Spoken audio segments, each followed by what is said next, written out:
Saket and Hridita both joining us live right now.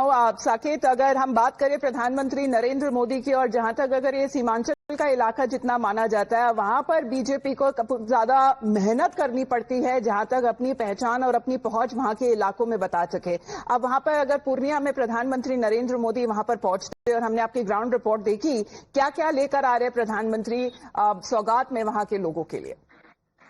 देखिए, बिल्कुल आपने ठीक कहा कि जो सीमांचल का इलाका है, क्योंकि ये मुस्लिम बहुल पूरा इलाका है, तो ऐसे में यहाँ पर एनडीए के लिए बहुत काम करने की जरूरत है जनता के बीच। हालांकि काम लगातार इस पूरे इलाके में हुआ है। सड़क की बात करें, इंफ्रास्ट्रक्चर की बात करें, बिजली, तमाम चीजें इस इलाके में पहले जो स्थिति थी उसमें बहुत बड़ा बदलाव आया है। लेकिन क्योंकि वोट बैंक के लिहाज से अगर देखें तो ये कहीं ना कहीं महागठबंधन आरजेडी और कांग्रेस के वोट बैंक के हिसाब से ये सूट करता है ये पूरा इलाका। ऐसे में प्रधानमंत्री नरेंद्र मोदी आज इस इलाके में एक बड़ी सौगात दे रहे हैं।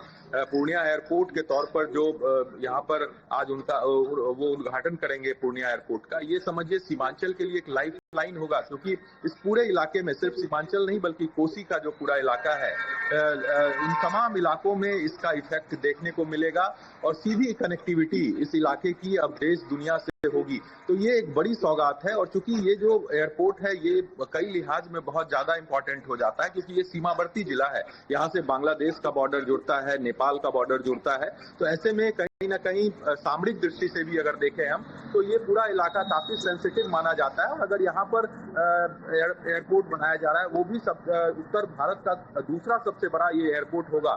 लगभग 3 किलोमीटर 2.8 किलोमीटर का पूरा रनवे है इस एयरपोर्ट का, यानी कि इस पर कोई भी विमान उतारा जा सकता है अगर ऐसी परिस्थिति हुई।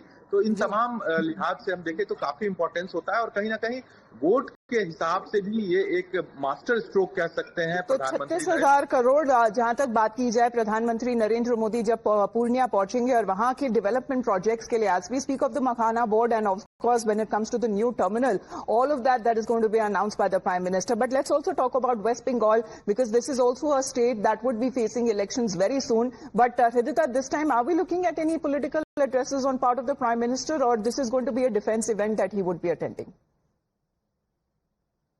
Absolutely. As you have seen, the Prime Minister yesterday already landed in Kolkata and he's staying here at the Raj Bhavan.